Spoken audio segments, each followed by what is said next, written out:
So hello everyone, welcome back to our channel. तो आज हम लोग पढ़ेंगे principles of inheritance and variation. ये क्लास 12th में एक यूनिट है जेनेटिक्स, उसी का एक चैप्टर है।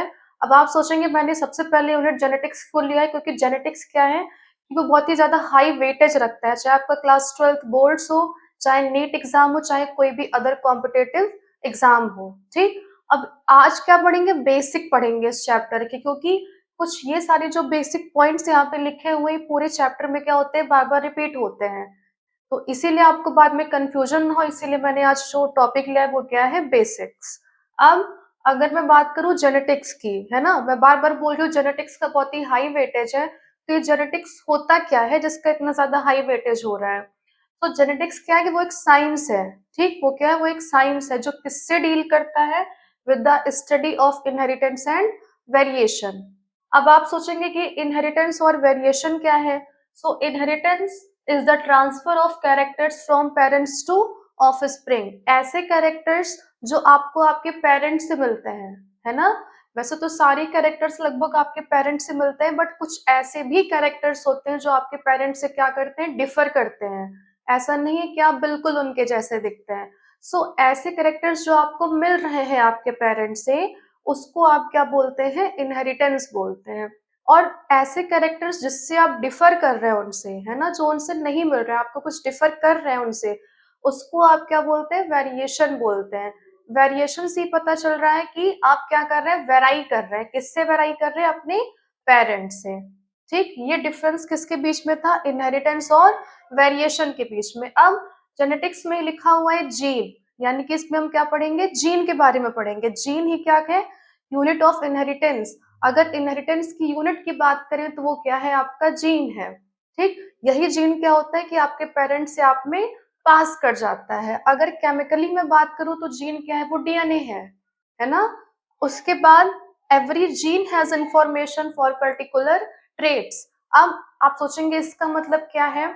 आपको मैं बताऊं, अगर अपने हेयर कलर की या फिर मैं आई कलर की बात करूं या फिर स्किन कलर की, तो वो मेरा क्या है, वो मेरा कैरेक्टर है। ठीक, लेकिन अब मेरा हेयर ब्लैक है कि ब्लू है, मेरी आईज ब्राउन है कि ग्रीन है, कैसी है, तो वो मेरा क्या है, वो मेरा ट्रेट है ना। ट्रेट्स क्या है, वो कंट्रोल कर रहे हैं मेरे किसको, हेयर कलर को, आई कलर को, स्किन कलर को, इन सबको। अब वही जीन क्या कैरी करता है, वही जीन इंफॉर्मेशन कैरी करता है उसी पर्टिकुलर ट्रेट का। उसके बाद has different molecular forms known as allele. अब जीन के भी क्या होते हैं, डिफरेंट मॉलिक्यूलर फॉर्म होते हैं, जिसको हम लोग क्या बोलते हैं, अलील बोलते हैं। अलील भी कितने टाइप्स के होते हैं, टू टाइप्स के, एक डोमिनेंट, एक रेसेसिव। डोमिनेंट से ही पता चल रहा है कि वो दूसरे पे क्या कर रहा है, डोमिनेट कर रहा है ना, इसलिए हम उसको बोलते हैं डोमिनेंट अलील। रेसेसिव की बात करें तो वो डोमिनेंट के रहते हुए अपने आप को एक्सप्रेस नहीं कर पाता है, वो करेगा एक्सप्रेस, लेकिन जब डोमिनेंट नहीं रहेगा तब करेगा। ठीक, अब मैंने मान लिया कि ये क्या है, क्रोमोसोम है। मैंने क्या माना कि एक क्रोमोसोम है। अब यहाँ पे आपका क्या है, जीन है। एक जीन यहाँ पे है, एक जीन यहाँ पे है। ठीक, आपको पता है एक क्रोमोसोम पे कई सारे जीन्स होते हैं। अब यहाँ पे मैंने क्या माना, जीन है, और जिस जगह पे ये जीन है इसको आप क्या बोलते हैं, इसका लोकस बोलते हैं। क्या बोलते हैं, लोकस बोलते हैं। ये इतना किसके बारे में था, जीन के बारे में था। अगर बात करें अलीलिक अरेंजमेंट की, तो हम लोग को पता है कि हम लोग कैसे ऑर्गेनिज्म में, हम लोग डिप्लॉयड ऑर्गेनिज्म में, क्योंकि हमारे अंदर जो क्रोमोसोम होता है वो पेयर में प्रेजेंट होता है। ठीक है, यहाँ पे मैंने क्रोमोसोम का सेट लिया है, पेयर लिया है। इसको मैंने माना क्रोमोसोम 1, इसको माना क्रोमोसोम 1। अब पता है कि उस पे क्या होता है, उस पे जीन होता है, और जीन जहां पे प्रेजेंट होता है उसको हम लोग उसका क्या बोलते हैं, लोकस बोलते हैं। ठीक, और उस जीन पे क्या लगा होता है, आपका अलील लगा होता है। तो इस पे जो अलील लगा है वो कैसा है, कैपिटल टी मतलब डोमिनेंट अलील लगा हुआ है। इस पे देखें तो कैपिटल टी स्मॉल टी, मतलब इस पे डोमिनेंट भी प्रेजेंट है और रेसेसिव भी प्रेजेंट है। इस पे बात करें तो इस पे सिर्फ रेसेसिव है, मींस स्मॉल टी और स्मॉल टी। अब हमने यहाँ पे एग्जाम्पल किसका लिया है, प्लांट की हाइट का। अब अगर यहाँ पे दोनों ही डोमिनेंट है तो यहाँ पे प्लांट की हाइट कैसी आएगी, टॉल आएगी। अब यहाँ पे क्या है, कैपिटल टी भी प्रेजेंट है, स्मॉल टी भी प्रेजेंट है।